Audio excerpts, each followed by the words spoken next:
Arrivé devant vous le système anti-aérien très courte portée Mistral, développé par la société Matra, évolué dans les plus sévères conditions géographiques et climatiques. C'est en fait un montage très simple du poste portable.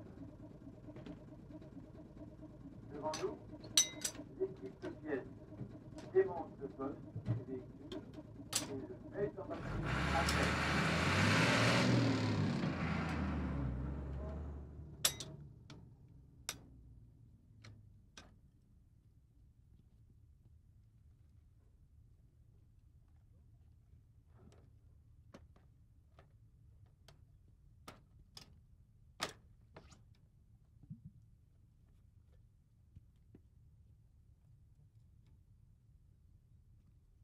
Le poste de tir porté sur l'écran, le trépied de base monté sur le toit d'un immeuble.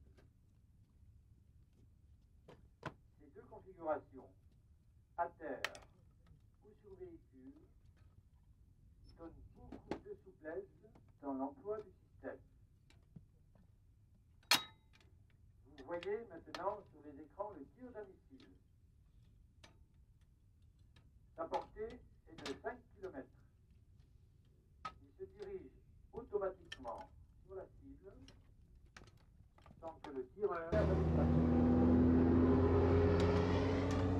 il répond aux besoins d'appui-feu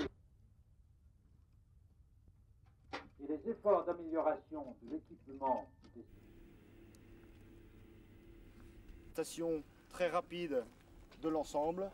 Ce trépied supporte une platine sur laquelle viennent prendre place un boîtier calculateur, un système de visée double, une poignée de tir permettant de commander les différentes opérations du tir. Donc ce sera la séquence plan de coupe illustrant l'exposé précédent.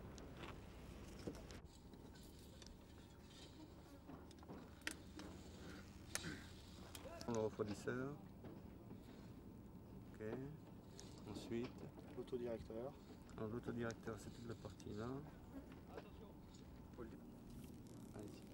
L'angle d'extrapolation est calculé par le boîtier de mise en œuvre et de tir en fonction de la trajectoire de l'aéronef et de sa vitesse actuelle. Cet angle d'extrapolation permet... Par comparaison, donc 860 mètres secondes et l'aéronef va à combien? D'après les renseignements dont nous disposons, des aéronefs en passe d'attaque pour une attaque au sol évoluent à environ 300-400 mètres secondes.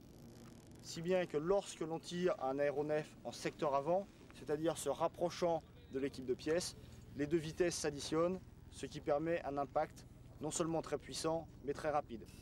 Cette grande vitesse est surtout utile au cas où nous avons pour chaque section un poste de tir opérationnel supplémentaire de façon à pallier une avarie de l'un d'entre eux. Les conditions de température ici étant extrêmement chaudes dans la journée, les missiles sont soumis à rude épreuve. Nous décidons donc dans la mesure